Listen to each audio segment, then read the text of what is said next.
and thrill at explosive action that casually murders millions of people, but won't hurt this dog. Casually.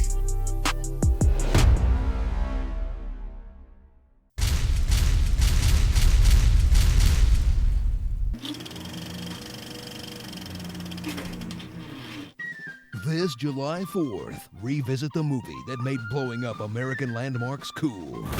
Until 9/11. But now, 12 years later, it's apparently cool again? Independence Day.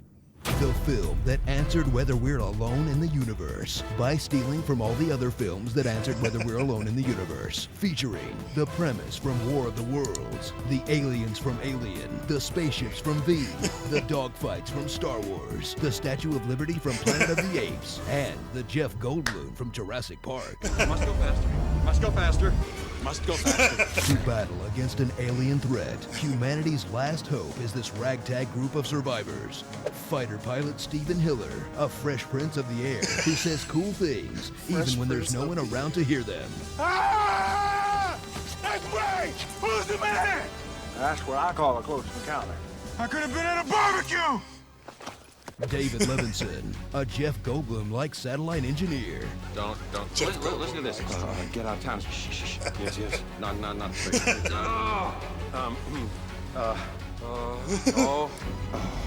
Take him out. Take him down. Do your stuff. And Thomas Whitmore, the best movie president ever. Newcomb.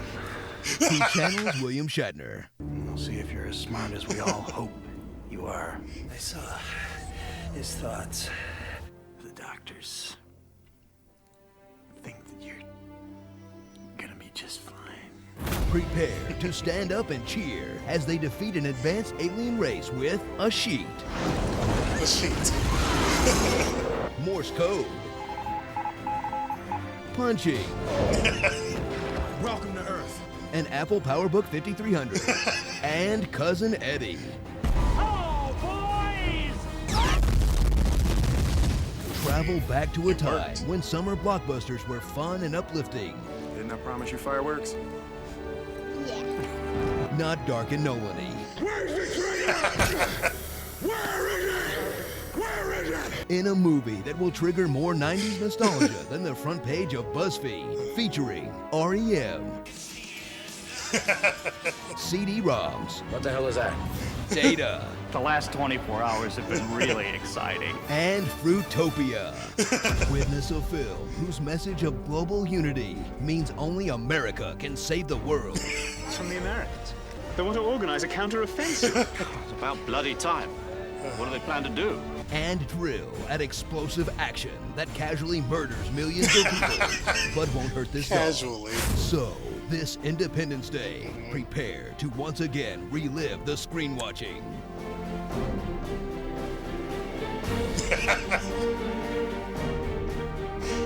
Is this as good as staring, though?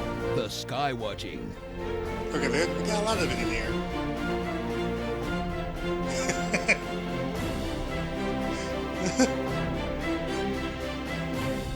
And the speech watching. We will not go quietly into the night.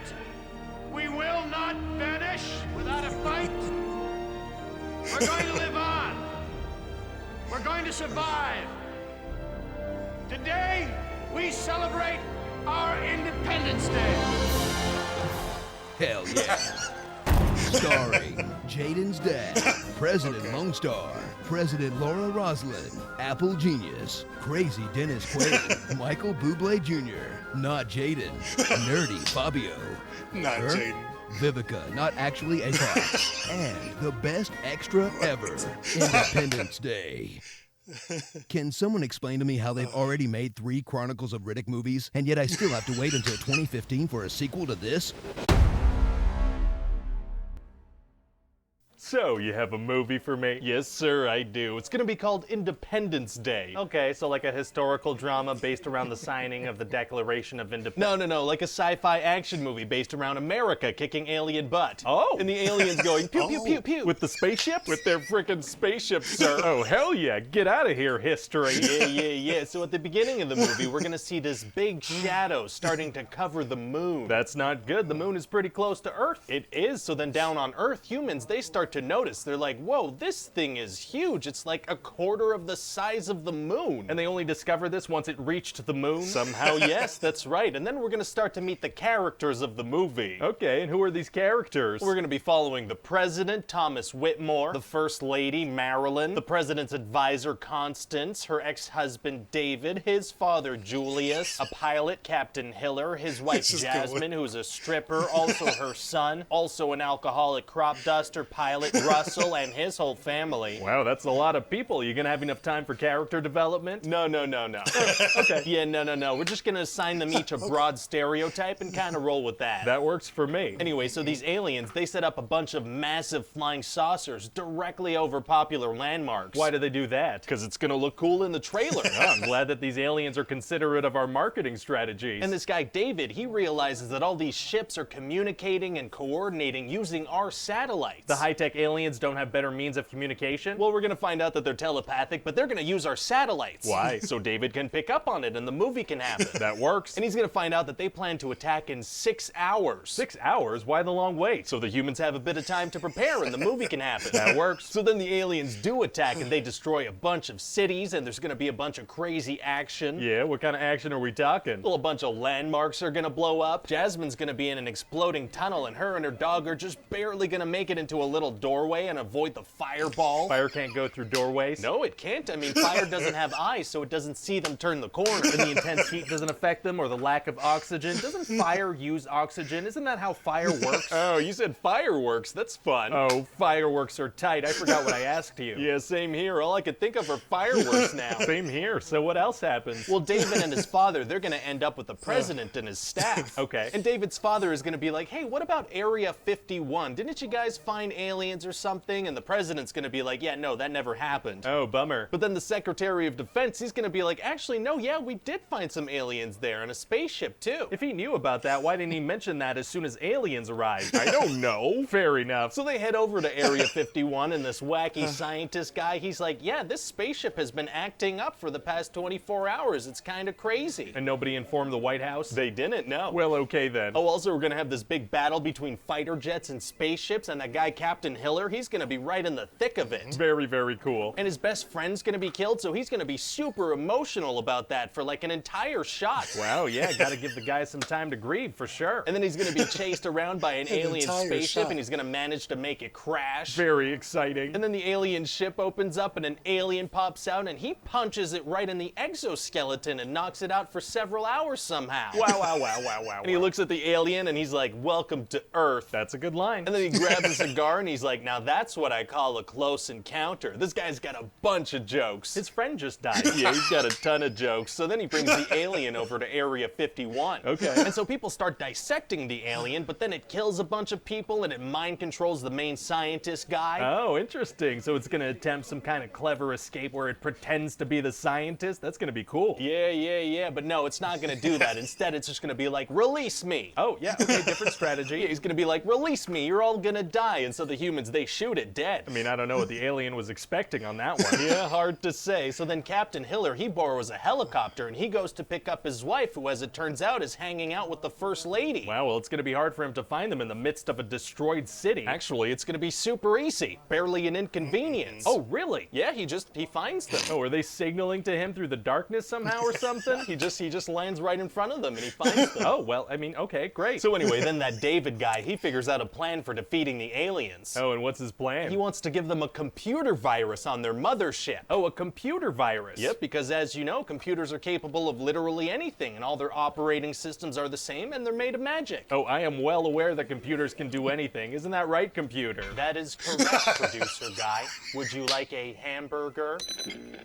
Here is a hamburger. Maybe later. I'm all good for now, computer. Thanks. No worries. You just let me know, okay? So what happens next? Well, they let all the other countries know what their plan is, and all the other countries countries are like, finally, the Americans have a plan. All other countries are helpless. I was actually surprised in my research that there are actually, other countries. I was also quite shocked when I found that out last week. Pretty crazy. So how do they plan on getting this virus onto the alien computer? Well, they have this old ship from the 1950s, and Captain Hiller, he saw the aliens flying once. Oh, that's right, he saw them fly once, so he could totally pilot that thing. Obviously. So he and David, they head up to space with the computer virus. This is all making a ton of sense. It sure is, sir. So they head up to the mothership, and they're let right in. And the fact that they show up on a decades-old missing ship doesn't raise any red flags? It doesn't, no. Fantastic. So then down on Earth, there's this massive dogfight around this big alien ship. Seems kind of irrelevant to the story. What are the dogs fighting about? These are actually humans inside jets fighting aliens in spaceships. Oh, okay, yeah, don't even show the dogs, I say. Yeah, sure, okay, good idea, sir. So then the humans, they all run out of missiles, except for that crop duster guy, Russell. Okay. And his missile gets jammed, so he flies right into the ship into a weak spot, and he's like, I'm back. What? Because he had been abducted by aliens like years before, and they did weird stuff to his butt, probably. Oh, so you do have character development. Yeah, I guess I do. I love it. So then Captain Hiller and David, they get back down to Earth, and they have cigars, and they have women, and everything worked out. Well, millions of people died, though, right? Yes, but America. That's a good point. So what do you think of the movie? Well, other than that weird dog moment you tried to squeeze in, I think it sounds like a lot of fun. Thank you. And I mean, someday, if we're really, really desperate for ideas, we could find a way to make a sequel.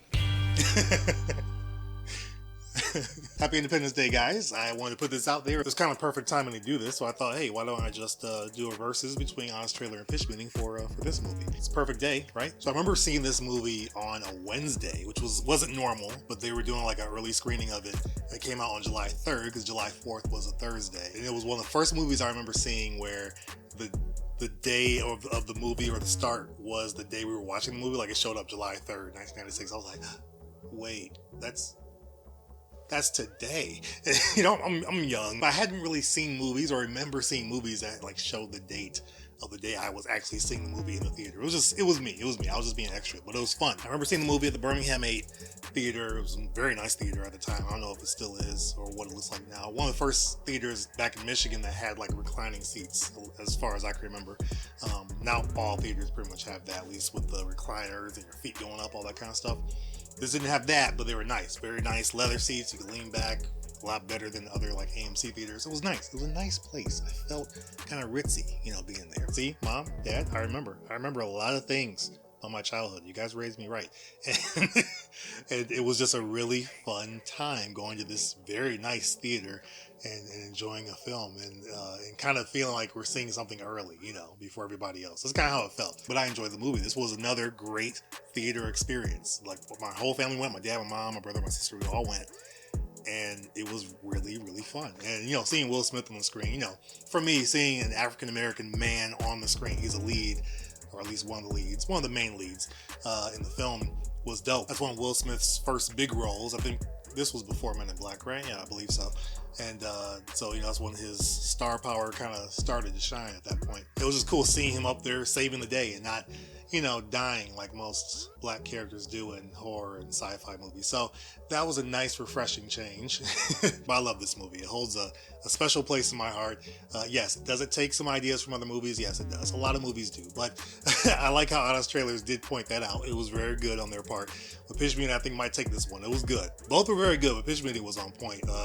This was, I think, maybe like 2 years ago that this Pitch Meeting was done, maybe around there, but it still felt very snappy like a lot of the new ones, so I really enjoyed that. But overall, let me know your thoughts on Independence Day, the movie.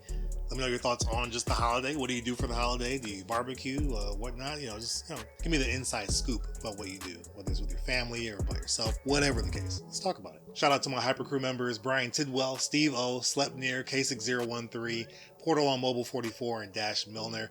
Thank you guys so much for being a part of the Hyper Crew. It really does help out the channel, as it does with all my members. I really appreciate that you guys support the channel monetarily. It does help, and it goes a long way. So thank you. To my subscribers, thanks so much for being subscribed and coming back each and every day. We hit a milestone recently, 5,000 subscribers on the channel. Really awesome achievement, and I'm enjoying the ride, so I hope you are too. If you're not subscribed and you're watching this, go ahead. Hit the subscribe button. I'd appreciate it. It does help the channel grow. And I think we're doing some fun stuff here. We're having a good time. So come on and join us. While you're still here, hit that like button if you haven't done so already. It really does help out the channel, and I would really appreciate it. You can also see our most popular videos right over here. You can see our most recent reaction right up there as well. If you've seen all that, I'll see you guys in the comments. We'll talk about this.